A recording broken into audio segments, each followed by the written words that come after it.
everybody, and welcome back to another episode of Emphasis on Sports.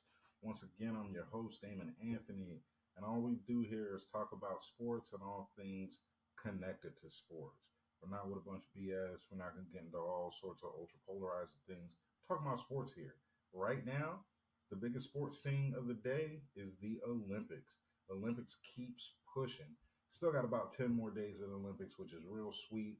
So many different great events, so many great different athletes. It's just beautiful to see. Last night, stayed up pretty late watching the primetime coverage since brother had to work yesterday, had to work today. So I'm missing some of the actual live events right now, but you can go back and catch up on them, which is really, really sweet. The whole layout of NBC, Peacock, Streaming Nation, doing a really good job. But back to the action. So did get a chance to watch the U.S. women win gold, and good gracious, man, they're absolute wagon. It's real cool to see the whole squad. I really like their new name too. Was it FAFO? Fuck around and find out. Gotta love that. That's a great team name. You got a little shit talk in there and a little reality. I mean, when you throw out Simone Biles and you throw out Suni Lee, already you're throwing out two all-time studs. Then you back that up with Jordan Childs. Like, come on, man, they're killing it. Seeing some of the moves out there. At one point, I think Simone Biles got 11 feet and 3 inches, maybe 8 inches off the ground in a series of flips, which is absolutely crazy. When you watch the NBA, those guys are dunking on a 10-foot goal. They're not putting their whole body that high. So just imagine that. Just think about that. Picture LeBron James actually jumping and being his whole entire body above the rim. That's what we're watching these young ladies do, and that's absolutely magnificent. It's the things that we don't really think about, but when you connect those dots, it pushes it to a whole nother level. It absolutely does. So far, I'm going to say the biggest stars of the Olympics, at least on the American side, probably going to be the women's rugby team. Definitely not, a historic sport for us. I know Simone Biles has done her thing. I know Katie Ledecky is out there dominating. I know that we're going to bring home medals left and right and a lot of different things. We didn't really see rugby coming. We know that Simone Biles, Katie Ledecky, we know the basketball team, both men and women. We know when we talk about them, we're already thinking gold.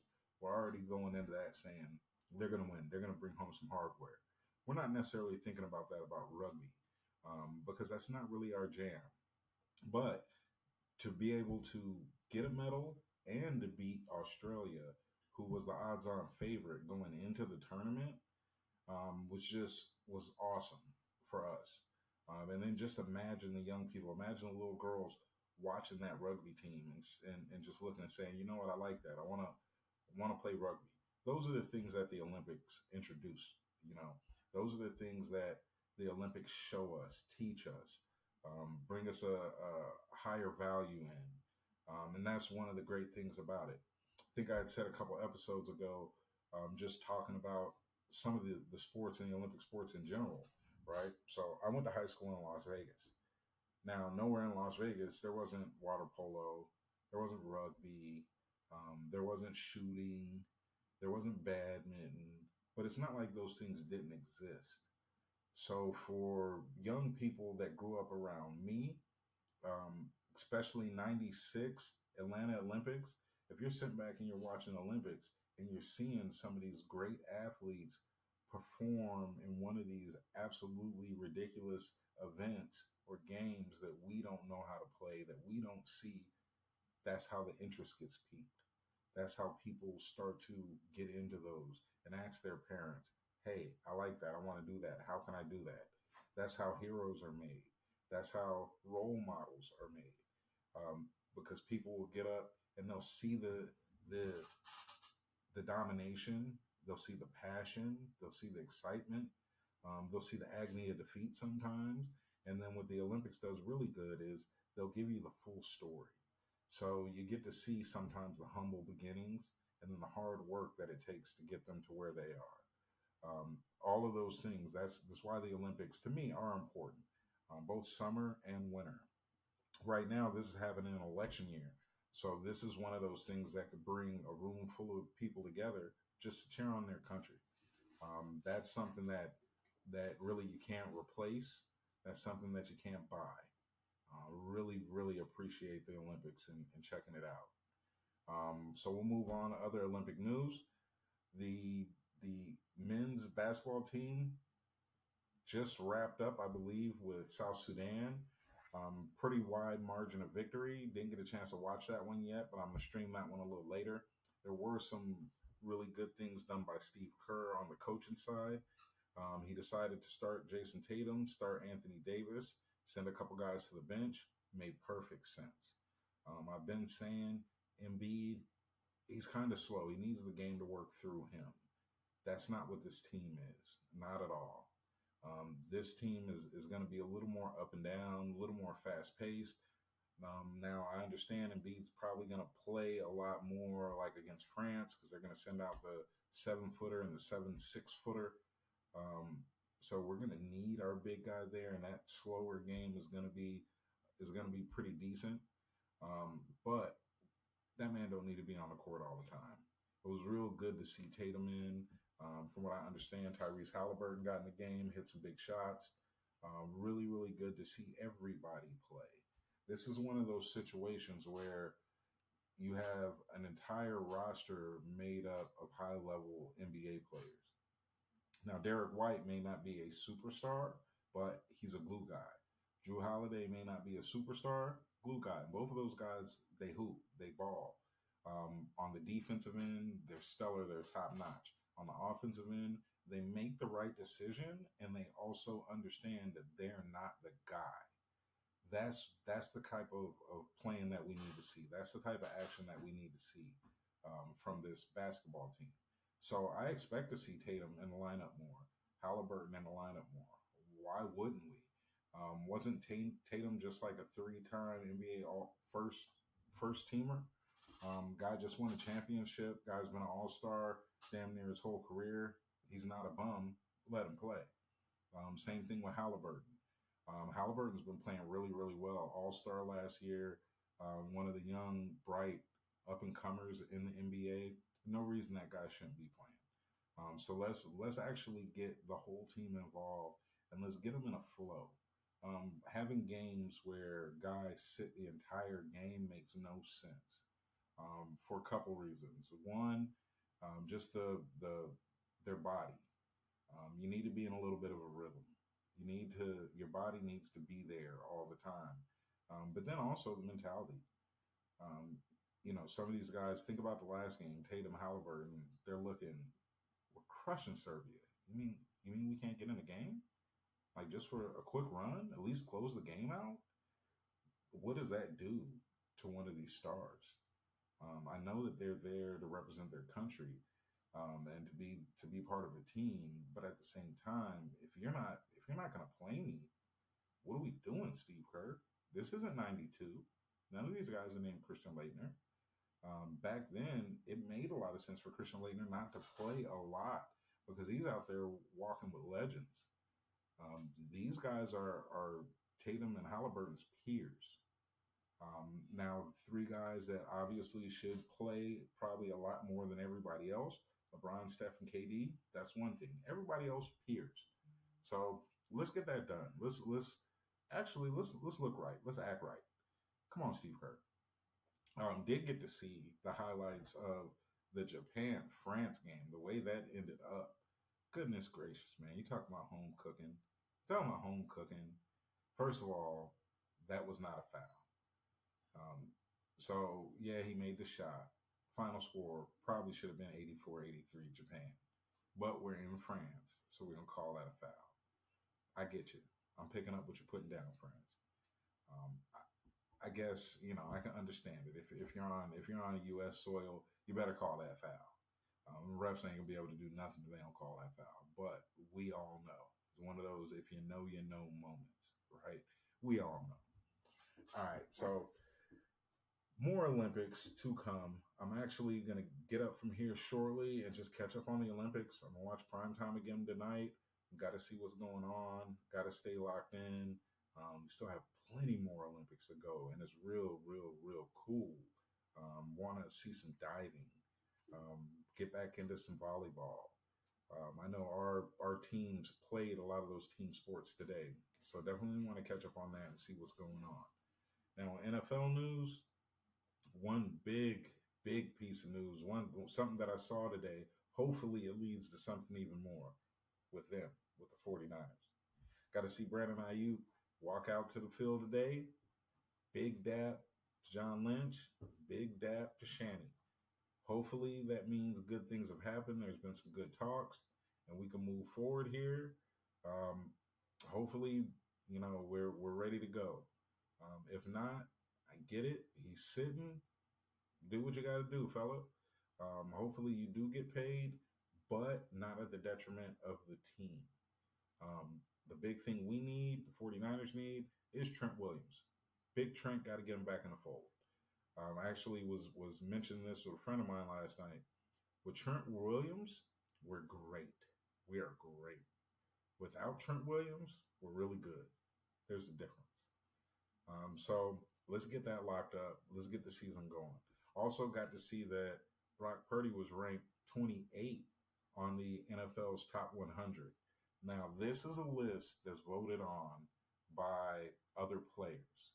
So while all the talking heads, all the people out here doing podcasts, all the people out, sitting behind desks on TV and all of that had a lot to say about Brock Purdy last year, the players said that he's the 28th best player in the game, not 28th best quarterback, not 28th best dude, player. So the players are telling us, man, this dude's for real. And I love to see it because there's nothing that I've seen from him that hasn't been awesome. Remember, for years, we've seen some of these quarterbacks come in and be okay for a year, okay for 2 years, and then they take off. Or we see guys come in and take off right out of the gate and then they regress. What we got to see with Brock Purdy was a guy that came in and just played the game.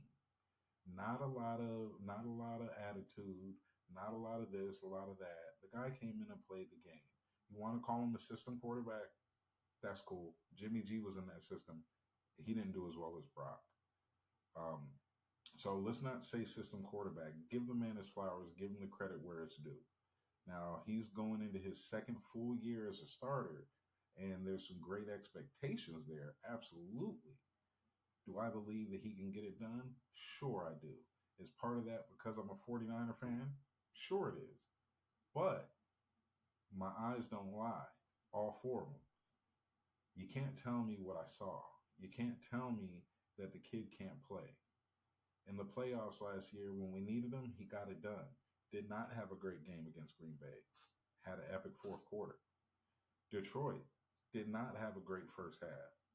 Had a hell of a second half. Even broke out the wheels. In the Super Bowl, he went shot for shot with Mr. Mahomes. We make a field goal, we make an extra point, we may not be having the same conversation. One of the things that I'm interested in seeing is the progression of Brock Purdy. I'm going to start calling him Anakin Sky Purdy because with all this chatter, all that we're watching is Brock Purdy turn from Anakin Skywalker to Darth Vader, and I'm here for it. Keep talking about him. Keep talking about him, and he's going to ball. Also seen a couple fights out there. Pittsburgh, nice big scrum, nice big rumble. But this just means we're ramping up. It's hot. People out there doing two-a-days. People out there hitting the quarterback late. And you hit my quarterback, kill my dog, I'm going to shoot your cat. That's what it looks like. Love to see it. That just means we're getting ready. In a couple weeks here, we're staring right at it. Tomorrow night is going to be the Hall of Fame game. Not watching it. I watch some highlights. There's been some people, I saw some people complain, especially Bears fans, that they're not going to watch the game because the offense isn't playing. And Caleb Williams should be playing every preseason game. No, he shouldn't. He should not. He definitely shouldn't be playing this one because he's out there playing against guys that are really battling for jobs. So some of these guys are going to want the extra hit. Some of these guys are going to want to inflict some pain. They're going to want to put something on tape so that they can actually lock down a contract. Don't put Caleb Williams out there for that because he's not going to be out there with DJ Moore or Keenan Allen or Swift or Komet. He's not going to be out there with any of those guys. He's going to be out there with fourth and fifth stringers that he may never see again 2 weeks from now. So let's be smart about your teams. Let's be smart about what we think is the right moves for our teams. Having him out there for the first quarter of the Hall of Fame game against a bunch of guys that are only going to go but so far currently, they may make it later, and I hope they do. But there's a lot stacked in front of them, and putting him out there for that, you're only asking for a potential injury. So let's tighten that up. Eberflus, you're a smart guy. You're a smart guy. You can do that. So also in a couple weeks, we are going to do an NFL breakdown. I'm going to break down every division in the NFL. Probably going to do this in about two parts. So I don't want to hold anybody too long. But we're going to go through all the divisions. We're going to go through the conferences. We're going to predict some winners. Also, we're going to look at the college landscape. Now, with college, it doesn't go as deep with me as the NFL. I have my thoughts. Some of you will hate them, some of you will love them. But we are absolutely going to talk about college football coming up. With the landscape changing there, it's going to be real interesting. This year, we start this 12-team playoff. Let's see what happens. There's definitely going to be some people crying at 13 and 14. But if you're at 13 or 14, shut up. You probably didn't deserve to be there. If you're borderline from a 12-team playoff, something that you did during the season is what kept you out, not the people that put the teams in. I think people need to start getting out of that narrative. Things that coaches like Nick Saban used to say all the time. It wasn't the last game that got us out. It was at game week 6 where we just happened to stub our toe against Florida, or we happened to just, in a letdown game, lose a crazy one to Mizzou. Well, that happens. That record is still there when Selection Sunday comes. When Selection Sunday comes, if you're not tight, you're not in. You can't cry about it. That's the biggest thing. Just put it on the board. This is something you have to work for next year. So I really want to see how this 12-teamer is going to play out. I think it's going to be real cool, real interesting. Just got to see it. I want to see, the breakdown, how many weeks this happens. This is the first time in my life that I want to go to a college football game, no matter who's playing, because the first round, from what I understand, the first round is a home game for these teams. It's not neutral sites like the bowl games. So if you're thinking what I'm thinking, and you could get, let's say, a Texas at Alabama, which already happened, or you can get a USC at Oklahoma, pandemonium. When you're talking one and done, surviving in advance, that's what I want to see. And I love to see it in person. I've talked about the energy of crowds in the college world. The energy from the fans is just, you could taste it. You can snatch it right out of the air, both football and basketball. So I'm really pumped to see how this 12-team playoff works out. We'll check that out. But yeah, so I'm about to hit the road. It's time to catch some Olympics. One love, y'all. Y'all have a great rest of your day. Catch you on the other side.